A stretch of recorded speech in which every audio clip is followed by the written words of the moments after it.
a little bit in today's lesson from Judges chapter 14.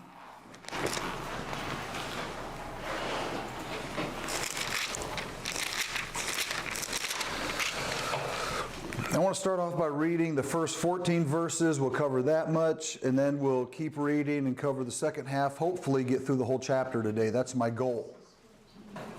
Judges chapter 14. It says, Samson went down to Timnah and saw there a young Philistine woman. When he returned, he said to his father and mother, I have seen a Philistine woman in Timnah. Now get her for me as my wife. His father and mother replied, Isn't there an acceptable woman among your relatives or among all our people? Must you go to the uncircumcised Philistines to get a wife? But Samson said to his father, Get her for me. She's the right one for me. Don't you want me to be happy? Oh wait, that's not in there, is it? That's in parentheses in verse 4. His parents did not know that this was from the Lord, who was seeking an occasion to confront the Philistines, for at that time they were ruling over Israel. Samson went down to Timnah together with his father and mother. As they approached the vineyards of Timnah, suddenly a young lion came roaring toward him. The Spirit of the Lord came powerfully upon him, so that he tore the lion apart with his bare hands, as he might have torn a young goat. Let me just pause there for a minute. I don't know that I'd even be that good with a young goat. I'm just saying. Shannon, have you ever torn a young goat? No. No, never tried that? I don't want to try it. You know, I don't want to try it. But I guess if I had to try to tear something, I'd rather attempt a young goat than a lion. Yeah. You know. Well, this is a fun story, isn't it already? But he told neither his father nor his mother what he had done. Then he went down and talked with the woman, and he liked her. Does this start raising questions at all in your mind yet? Oh yeah, I have lots of them. You got lots of questions already, don't you? Let me finish verse 14, then we'll back up and be thinking of your questions. I'll go through those first before I hit my notes, because this is fun. All right, verse 8. Sometime later, when he went back to marry her, he turned aside to look at the lion's carcass, and in it he saw a swarm of bees and some honey. He scooped out the honey with his hands and ate as he went along. When he rejoined his parents, he gave them some, and they too ate it. But he did not tell them that he had taken the honey from the lion's carcass. Now his father went down to see the woman, and there Samson held a feast, as was customary for young men. When the people saw him, they chose 30 men to be his companions, which really means friends. So they took one look at this big dude with long hair and said, we're going to go choose 30 men to be his companions. Interesting. Verse 12. Let me tell you a riddle, Samson said to them. If you can give me the answer within the 7 days of the feast, I will give you 30 linen garments and 30 sets of clothes. If you can't tell me the answer, you must give me 30 linen garments and 30 sets of clothes. Tell us your riddle, they said. Let's hear it. He replied, out of the eater, something to eat. Out of the strong, something sweet. What is he referring to there? The lion. The lion and the honey. All right. For 3 days, they could not give the answer. Let me stop right there, because there's so much to unpack already. And then the story gets good. Okay, so first of all, right off the bat, what questions do you have? You ought to have several just from reading that. Did he wash his hands before he got into Did he wash his hands? Because he just tore a lion off. Well, but no, well, he tore the lion the first time. It was the second trip back that he went and checked out the lion carcass that he had, and he's like, oh, there's honey in it. And so he reaches down in there and gets some honey, he takes some and takes some to his parents. That's some fast bees. Well, there's time between them. That's the whole point. This is not, one weekend he went down there and the next weekend they're coming back through. There's time between this, and that's part of the reason we know there was time. It had enough time for the carcass to decay, the bees to take over and build their honey nests. But he wasn't supposed to be touching it, he did. Yeah, That's he's the other going question. against all rules. Right, yeah, he's breaking some rules there, isn't he? I want to know if he's walking with his parents down to Tim. All right, good question. So, Where are they while he's tearing the lion apart? yep, because when you read this, it sounds like they're together. Look at verse 5. Samson went down to Timnah together with his father and mother. As they approached the vineyards of Timnah, they approached Timnah, plural. Suddenly, a young lion came roaring toward him, and so he kills it, and they don't even notice. All right, so how do you picture this? They had to be there. They weren't together, obviously, they saw it. So now we've got two sides. They had to be there and they couldn't be there. So what's happening? Suddenly, it didn't say. Yeah. So let me ask you The this. lion's roar is not quiet. Right. So how many of us, when we're reading this, picture the three of them walking next to a mule carrying their luggage, but yet how many of us picture a whole caravan of people, their servants going because they're bringing a dowry and they've got to protect it, and there's this train going. And you could have two people in this train and something happened to one that the others don't know about. Well, it says he didn't tell them. Yeah, he didn't tell them, which meant at that moment they weren't with him. There's another option. This is, we're all adults here. He's walking, he's got to use the bathroom. Where's the big boy's room? I was thinking, he took off. He's like, I'll be back in a minute. And he jumps over the hill and down behind some trees, and while he's incapacitated, the lion decides to pounce suddenly. I don't want to take up time, but after church, ask me about the time in the middle of the night in Algonquin, Canada, that I had to go to the bathroom 2 o'clock in the morning, and I got chased by a bear with my jeans at my knees. And so, yeah, like it happens. Okay, yeah, it's a funny story. Yeah. Did you tear it apart with your bare hands? I did not tear it apart with my bare hands. All I can say is I was so lucky to be able to do my business eventually, because I'd have not gotten any sleep otherwise. But could he have gone off and, behind a rock or something, and then, and the parents not? So my point is, we don't know exactly how it happened, but we can take it as face value. They were all going to Timnah, and this happened, and they didn't know about it. He has a question too. Okay. Couldn't he just send his parents on to go talk to the girl and then just stay behind a little bit? Well, he could have, but they may not have known who it was. I mean, it's possible. Or that he was like, you all two are too slow. You know how to get to Timnah. I'll meet you there. And he went off ahead, because when they went together, it doesn't mean, here, let's hold hands and we're going together. It means both of them are going. Okay, I got one question. If he's supposed to be a Nazarite and he's not supposed to touch dead animals, Right. why did the Spirit of the Lord come on him so that he had to tear and make a dead animal? Yeah. He's coming to the vineyards, which he's not supposed to be close to. Grapes. Yeah, he's not supposed to be eating the grapes or drinking anything from that. He's not supposed to be touching it.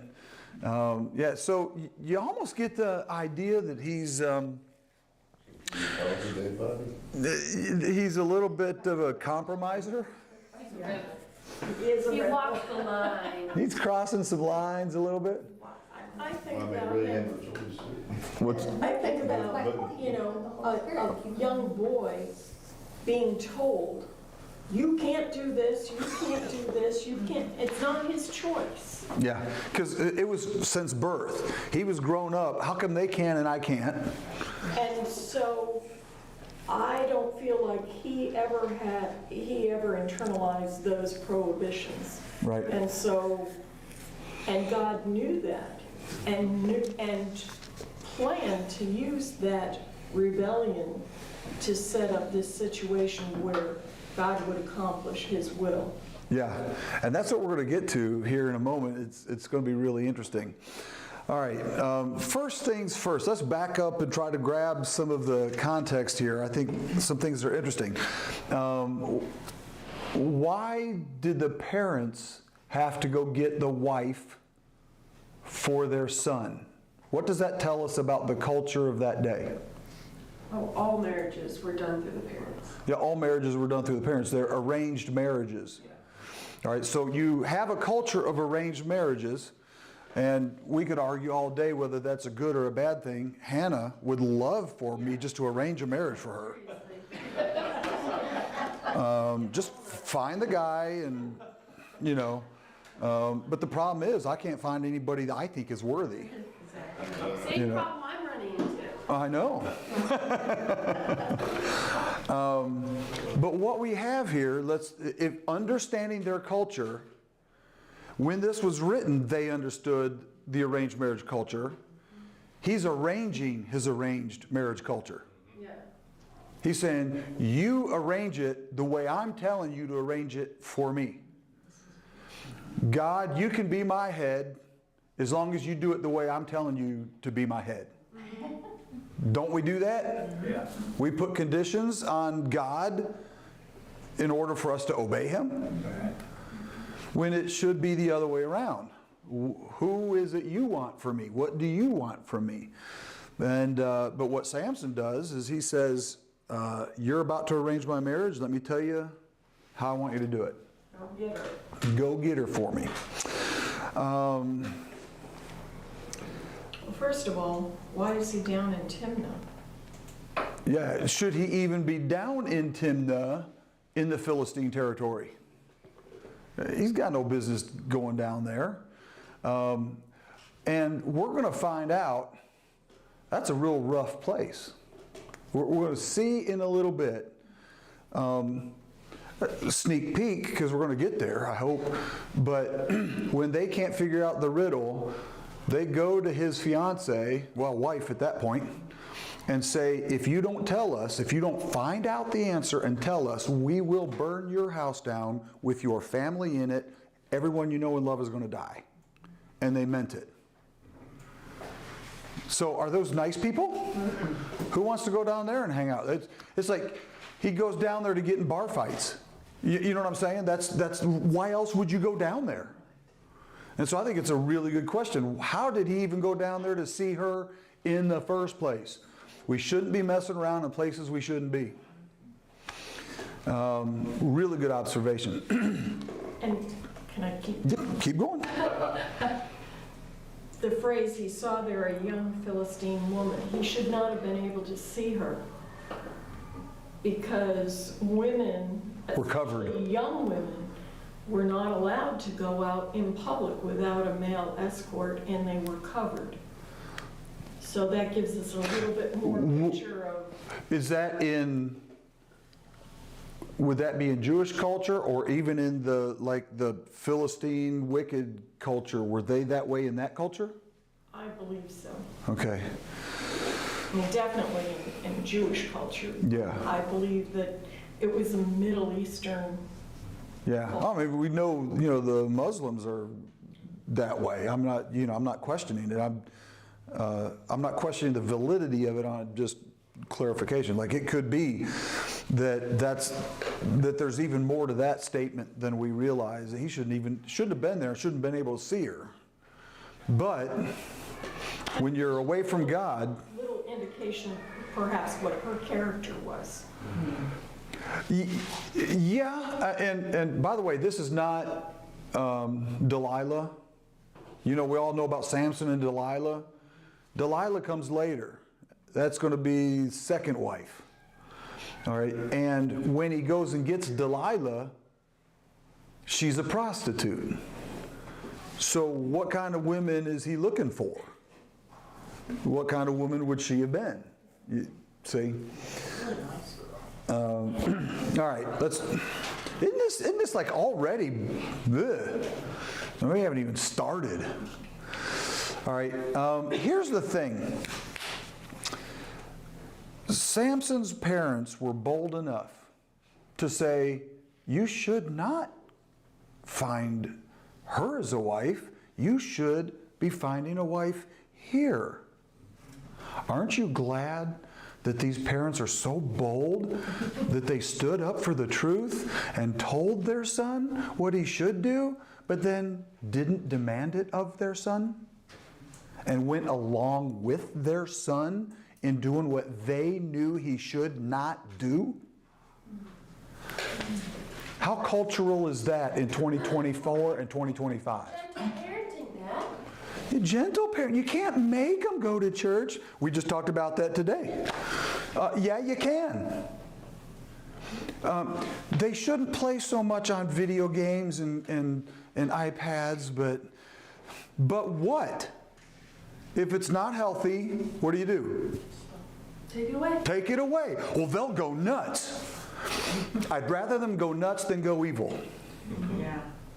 Right? How many 4-year-olds spend way too much time on screen? Give me a percentage in our area. What do you think? We're like 90. 99 point something percent? How many of those 4-year-olds can go out and buy an iPad? How many of those parents would say, it's not good for kids to be on those screens so much? Mm-hmm. They will say it's not good. They will tell their kid, you shouldn't do this. They'll say you're getting addicted. You need to get out of your room. But then they will buy them another game for their birthday. Samson's parents. It is not enough to tell your kids what they ought to do.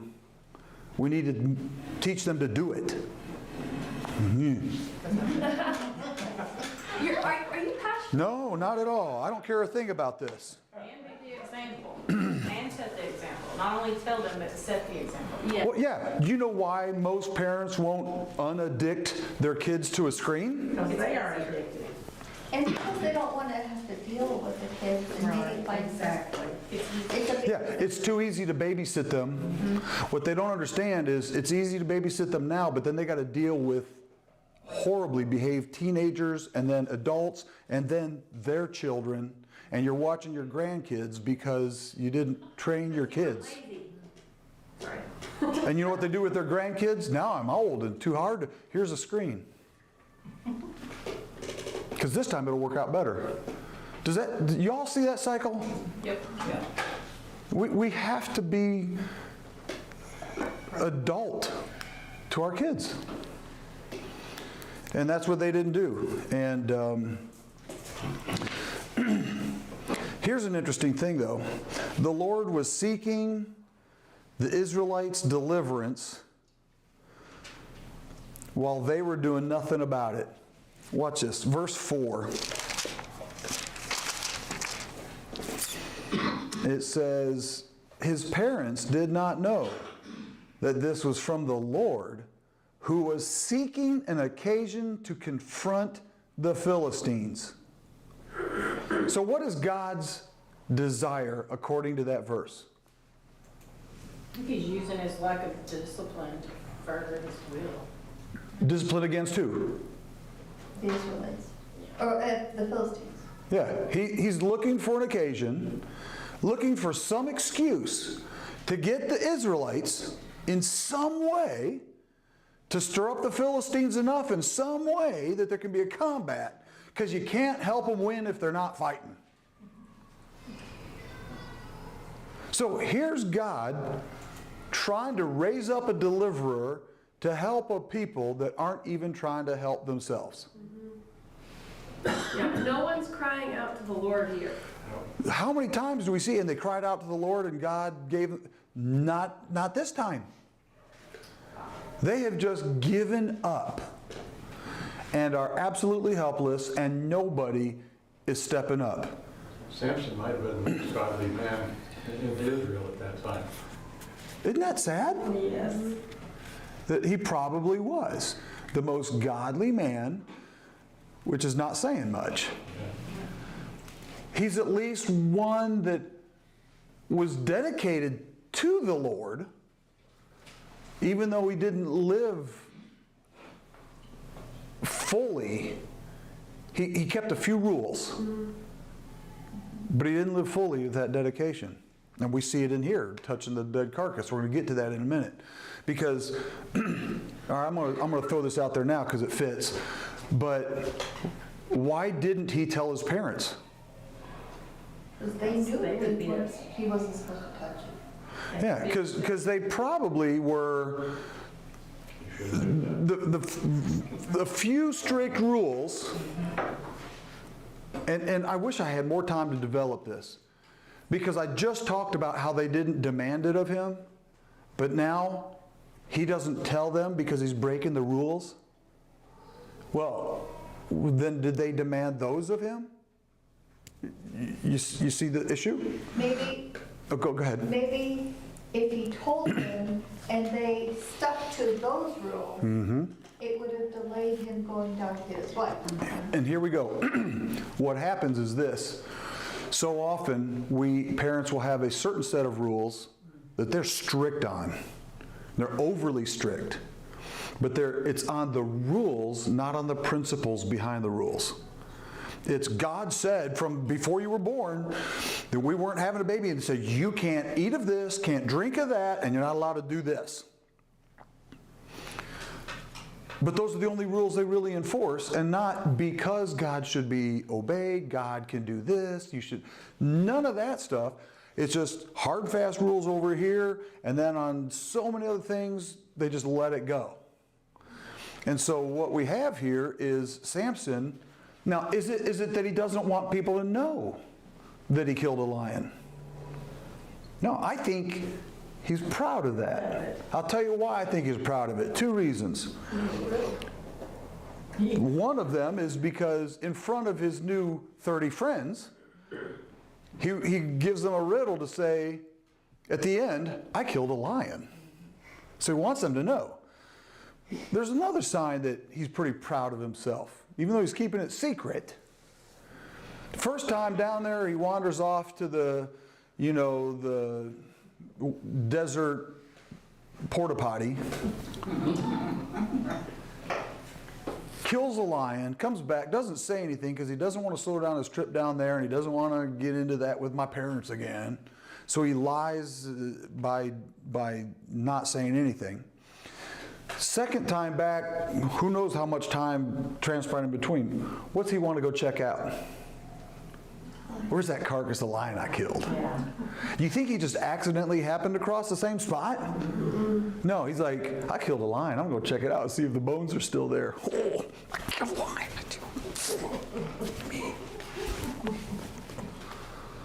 And then when he goes to check it out to kind of gloat to himself, he sees this honey. So it tells me he's proud of this. He just doesn't want to tell his parents. There's a disconnect between him and his parents. All right, now that I got out of order, let me make sure I'm not missing something here.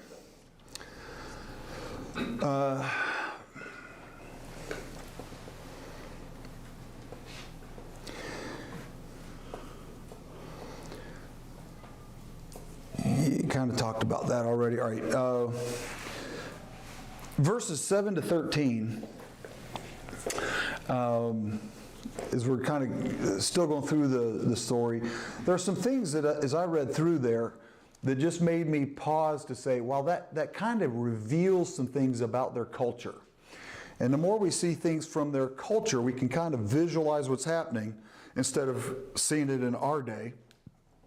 And so what are some cultural things that you see they say, ooh, they do things differently than we do. Just read 7 through 13, just kind of glance down through there. And what are some things that you say, wow, that's not how we would do things? Verse 7, Okay? he talks to her. Well, we talk. Yeah, But he'd already picked her as a wife and he hadn't talked to her. and then he liked her. And then he liked her. He already saw her, said, I want to marry her. Haven't ever spoken to her. Not sure I like her. But hey, she's hot. I mean, that's Visual creature. the what? He's a visual creature. Yeah, he is. I talked to David for 3 months before I even laid eyes on him. I did. I believe it. That's unheard of. But the parents were with him. Yeah. The parents were with him on the way to get her as a wife when they hadn't even talked yet. And then after they met, they went down there, verse 8, sometime later, they went back to marry her. He turned aside to look at the lion's carcass, and you know that part, scooped out the honey. What's the problem with those verses in his culture? We already talked about it, but let's hit it again. He wasn't supposed to touch a dead body. He wasn't supposed to touch a dead body, and he certainly isn't supposed to eat food out of a dead body.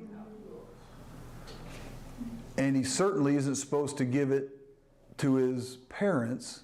Not telling them where it came from. And not telling him where it came from. And I don't know when his mother was to stop some of the rules given to her. Maybe it was just during the pregnancy, but it could be something that carried on. I don't know. I just can't imagine scooping up honey with my hand and holding it until I came back to you guys to give you some. If you ever do, I'm going to be asking if it's from a dead carcass. I know one thing, he likes honey better than I do. I ain't even gonna have a little bit of carcass. Can you imagine how that smell was? Oh, yeah. Well, but see, we don't know how much time was there, and I'm not sure that the dead carcass is, like, I don't picture the lion split open, blood still there, and meat rotting. I picture the bones. They And- made a honeycomb around the ribs is what I imagine. Yeah, and maybe inside what is now maybe some leather, but everything else is dried up. Also, honey is naturally antibacterial and never goes bad. That's true. So you can't really get sick from it. So Unless you eat too much of it. Yep. Then you yeah, vomit. like when you food. All sticky hands. No, that's what I just. Well, Is verse 10, does that mean that Samson stayed there? He was already there because his father came down? That's a good question. I wondered that too, if because sometime later he went back to marry her. So is that when he went down without his? No, because his parents were there because he fed them, and so then it may just be that in Timnah for where they stayed. Now that they're staying in Timnah, but he went down to see. Like, I don't know. I don't know if they went back and forth. It's a good question. But here's a cultural thing. It says, Father went down to see the woman, and there Samson held a feast, as was customary for young men.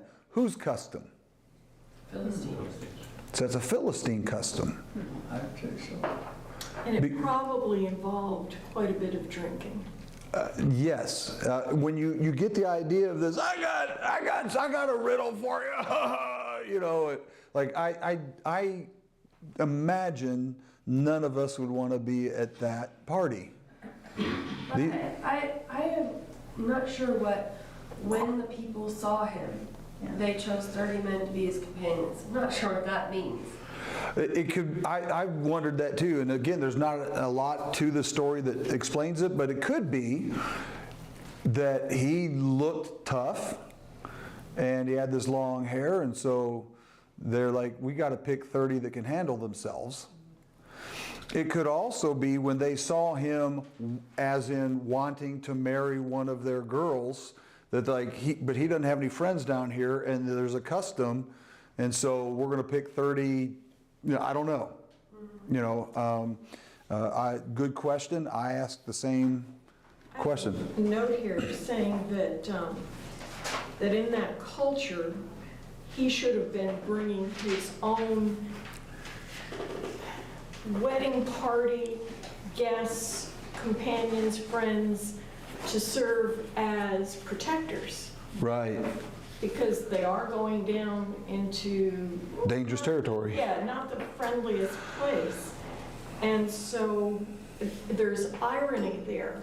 That the ones that he should have been bringing to protect him against them, They're protecting themselves. they're giving him, I get the idea, the possibility that they see how strong he is, and they're kind of like, we're hedging our bets here and making sure that we can take care of ourselves.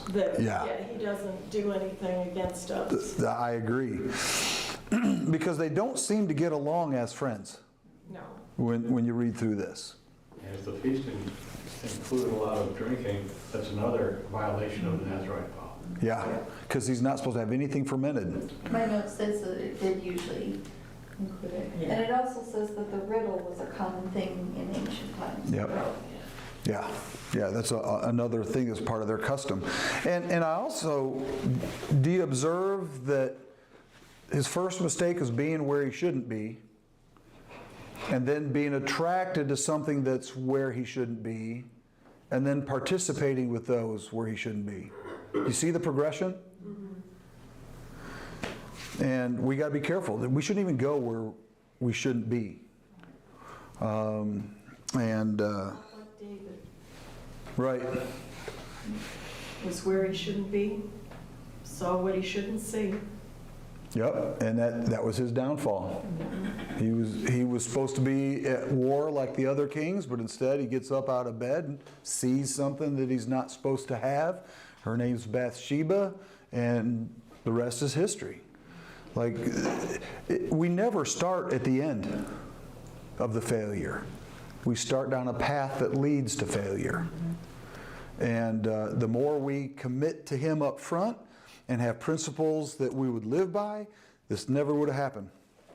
Todd, I might be getting ahead of it a little bit, but do you think he was really big and muscular and obviously super strong? That's a really good question, because we know that his real strength comes when the Spirit of God came upon him. So the question remains, I mean, first of all, we know that he got more strong because of the Spirit of God on him. But there seems to be some evidence that he wasn't a wimp to start with. Yeah, I mean, they chose 30 men to be his companions. Like, they thought he looked tough. Also, he was proud when he killed the lion, not giving Right. him credit. Exactly. So he must have been strong enough where he thought he could maybe kill a lion in his own strength. Yeah. Or somehow, along with that he's somebody special that deserved to have that strength from the Lord. He did not give credit where credit was due. Devil's advocate. What's that?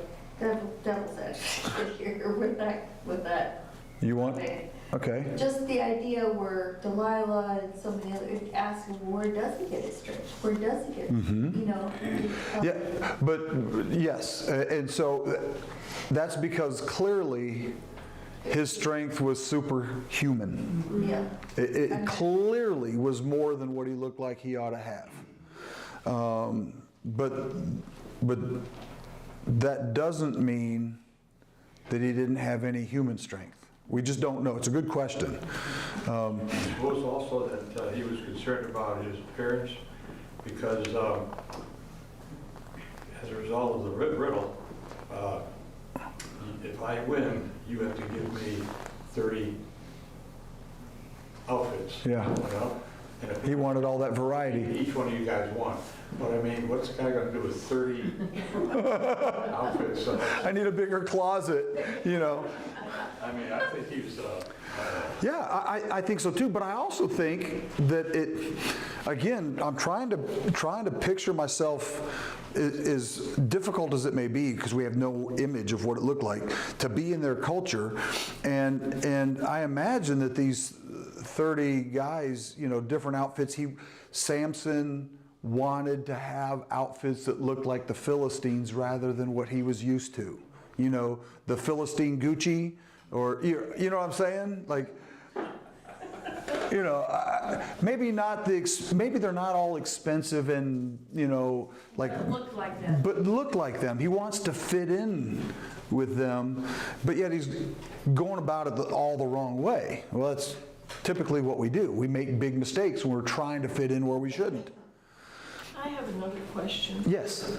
Why are they having the feast down in the Philistine territory? That was not, at least not the Jewish culture. Right, and that's it's not the Jewish culture. Well, they would go to get the what? No, the what? They would go and get the wife. And bring her. Bring her back to the father's house. And that's between the engagement and the marriage was the time when the husband would prepare the house Right, for them. So and then bring her. he would come and get her and bring her back. But which customs are they following? The Philistine customs. And it says it was their custom to have this guy's party. Yeah, bachelor parties go way back, don't they? I mean, that's what's happening here.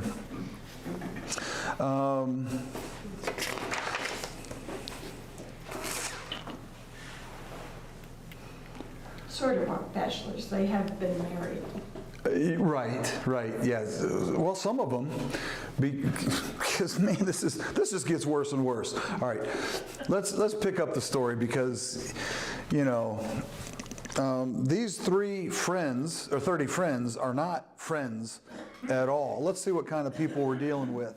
So he gives them the riddle in verse 14. And for 3 days, they could not give the answer. Let's pick up the story in verse 15. On the 4th day, they said to Samson's wife, "Coax your husband into explaining the riddle for us, or we will burn you and your father's household to death." You guys hear that? Do you think they're just, you better do it or we'll kill you? You think it's a joke? No, they're dead set on not losing to this Jewish guy. And they're willing to kill his new wife and her family and burn down everything they own in order to beat Samson at his own game. What kind of people are these? Conniving. Yeah, like, you don't Or a want... set of clothes. Yeah, over a set of clothes. It's not even about the clothes. It's about the pride. And I think that's part of the reason Samson enjoyed being there. And they use this, "Did you invite us here to steal our property?" Then Samson's wife threw herself on him sobbing, "You hate me." I hate that. I had a girlfriend tell me one time in college, you knew it was coming, didn't you? I do. She didn't say, "Oh, you hate me." It was like, I had no money and I wanted to buy us each a t-shirt that matched from our wrestling nationals that I was in. And no, it was my wrestling nationals. And she said, "But I want a sweatshirt." And I said, "Well, I don't have enough money for that." "Don't you love me?" I said, "All right, you don't get a t-shirt either." And it wasn't long after that we broke up. I said, "I'm done. I'm not going to play those games." Nope. I remember, I think I was little, and I started to say something like that, where I wanted something from the store. And you pulled out that story, and I was like, I'm not saying anything. Yeah. I'll tell you what, I wish I could get that sweatshirt now and frame it because it led me to Gila. So We're good. But you hate me. You don't really love me. You've given my people a riddle. My people. You see that? Who should her people be now? If she's married. There's still that connection to the past, right? You've given my people a riddle, but you haven't told me the answer. And he said, well, I haven't even explained it to my father or mother. That's the third time that this lion incident is involved, and he's protecting it from not telling my parents. Didn't tell them when I killed it. Didn't tell them where the honey came from. Haven't told them the answer to this riddle. They don't know the answer to this riddle because I haven't told them. There's something about it where it's deceit, but beyond that, it's secrecy. And we've always said that the power of sin is in its secrecy. When you think people don't know, or you can sin without getting caught, that sin has a bigger grip on you. I think there's an unconscious fear of rejection. Yeah. If he tells them and they know what he's done, they're going to be so disappointed in him. Yeah. I think there are a lot of psychological, emotional things going on in this passage that's really hard for us to understand. But he didn't explain it to them. He said, so why should I explain it to you? She cried the whole 7 days of the feast. Now, is that not the funniest line of the whole? Yeah, seeing it's Like, the he fourth withstood day a of the whole- feast already. Yeah. He withstood a whole week of her Whining. What did I marry? But that's Happy the bride. question I'm having about the timing though, because it says they didn't know the answer for 3 days. On the fourth day, they said to Samuel, they threatened the wife. Uh-huh. But the feast is lasting 7 days. So when they threatened the wife, Where does it say the feast lasts only 7 days? well, it says, if you could give me the answer within the 7 days of the feast. Right. It's 7 days, but he gave it to him on the first day because it says on the third day they still could not give him an answer. I bet she was already crying, whining for the answer those 4 days. Finally And then expressed it. they pressured her. On the fourth day they really pressured her. And she continued. And she's like, what is it? What is it? What is it? You know. And so on the seventh day, I mean, how often do we, now this may be a bad illustration because he's being an idiot here, but how many times do we hold out, we stand firm on something we should stand firm on, and then the last minute we cave? You know, that's why I have my parents as good examples.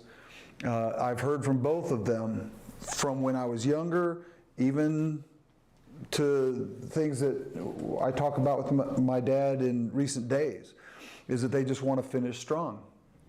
They don't want to live for the Lord and then fall off and get selfish and materialistic and all those other things at the end. And we've seen people do that. We've seen people live their life till retirement, and then where's God in their life now? When they should have more time to do things for the Lord. It's like now, no, it's all about me and my R&R now. And we get to the end. Here, he gets to the end. 6 days he puts up with this stuff. And he gets to the last day and he's finally, she puts it so much on her. And there's I'm just going to say, I think the reason he gave in is I cannot imagine the nagging she was doing. Because she's not just being a nagging wife, but she believes if she doesn't get the information from him by tonight, I'm dead, my father's dead, my brothers and sisters, anybody living at home, my little dog, my cat. I wonder if she had just said to him and been honest. And said, they're going to kill me. I'm being threatened, me and my family. Yeah, and because it says, because she continued to press him. She in turn explained the riddle to her people. Before sunset on the seventh day of the month of the town, before sunset on the seventh day, the men of the town said to him, what is sweeter than honey? What is stronger than a lion? So that's the answer to the riddle. Samson said to them, now Samson's going to be a sore loser here. And they're going to be sore winners. I'm just saying. If you had not plowed with my heifer, don't you plow with my heifer. I called you a heifer. Yeah, Don't have a cow. my You note don't keep says on, that, you're gonna get in trouble. I better steer another direction. but my note says that the heifers weren't used for plowing. Right. But I don't know how they normally use that phrase, but I get their meaning. Yeah. Exactly. But I looked at what plow means there, and it's got a few different definitions that are, I'm not sure what it means. Yeah, I think it's just a saying that you shouldn't have been messing with her. Exactly. All right. No, Deserved, I get it as this: you cheated. With the what? she probably deserved to be called a heifer. All right, I might be Samson, but get off of me. I'll tell you, whatever, Not that sense. No, I doubt it because Samson saw her and said, I want her. Not that sense, Dad, but how she's She acting. has Oh, that's true too. days. It's so awful. I didn't mean it that way. I mean the way she acted. Let's go on. Let's go on. Let's go on. You guys are going to get me in trouble. You know this is on. You're getting yourself, The whole world can watch this, and that clip will go viral, and I'll getting be yourself in trouble here. no instigator in the corner. Kathy is The corner people. person. Let me get back. Excuse me. Let's get back. We got 6 minutes and we got 5 verses. Let's do this. So they answer the riddle. Verse 19. Then the Spirit of the Lord came powerfully upon him. And you would expect at that spot, and he just Does something righteous. does something to them, like, kills them for cheating. But he doesn't. Samson's an upright, honest man. He pays his debts. So how does he pay his debt? It says he went down to Ashkelon, struck down 30 of their men, stripped them of everything, and gave their clothes to those who had explained the riddle. I owe you 30? Okay, I'm going down to your town. I'm killing 30 people. I'm stealing their clothes. I'm coming back. Oh, sorry for the blood on these. But I paid my debts. He's saying you won, but you didn't really win. So I'll pay it. But from these people. Now, let's not miss what happens next. Isn't this wild? So, burning with anger, he returned to his father's home, and he did not take his wife with him. It says, and Samson's wife was given to one of his companions who had attended him at the feast. It's like, I paid them and left mad at them, mad at my wife, and just left her there. And what do I do with her now? She's married. Well, you take her. Okay. And one of those 30 gets Samson's wife to go home. Now, isn't Samson doing great? Look, when you find something you want, but it's wrapped up in sin, it will never pay off what you expected. You'll never find the enjoyment that you expected out of it. Now, The next verse almost shocks me more. yes, so we're going to read the first verse or two in 15 to prepare us to talk next week. It says this. Later on, at the time of wheat harvest, Samson took a young goat and went to visit his wife. He said, I'm going to my wife's room, but her father would not let him go in. He says, well, I was sure you hated her, he said, I was so sure you hated her, he said, that I gave her to your companion. Would her younger sister be more attractive? Take her. So this is daddy. Samson's father? No. In law. Okay, because It's the mother of the heifer. The father of the heifer. The big guy. The big bull. But that is terrible. Yeah. I'm sorry, I gave your wife to somebody else. You want her sister? well, but honestly, it says later on at the time of wheat harvest, like a season has passed. Yeah, yeah. So Please I thank her mean, it instead. does seem like he hated her. But here's the thing. I want to end with all of this. Well, cool. Yeah. He was burning with anger. And that's, the key to understanding all of this craziness is verse 4. His parents did not know that this was from the Lord, who was seeking an occasion to confront the Philistines. Of chapter 14. 14:4. I'm sorry, yeah, 14:4. That we'd already looked at. You see, God did not want him to marry a Philistine, but he knew he would. He looked at all these things and he said, I'm going to let it happen because Israel's doing nothing that I can bless. So I'm going to let them go through hardships that they deserve because of their sin. But I'm going to use it to also weaken and punish the Philistines. Agitated. Can you imagine what sovereignty? To me, that's the definition of sovereignty, when God can take our free will and use it to accomplish his will. That, to me, is greater sovereignty than, say, the Calvinists who think every action I do, God planned me to do it. Now, to me, this is greater. It's just amazing what God can do. And the Lord's will is enacted in verse 3 of chapter 15. Samson said, this time I have a right to get even with the Philistines. There it is. So, I will really harm them. And that'll be the beginning of our story next week. Gila. I was noticing verse 19, when he's burning with anger, he went up to his father's house. And what kind of reception? Here his parents, maybe he was hot-tempered on a regular basis, and they had spoiled him and not restrained him, like Elijah got, or not like, Eli got in trouble for not restraining his sons. But here he was angry, sort of righteously, but then he went back to his father's house, and Yeah. his parents still have to deal with him.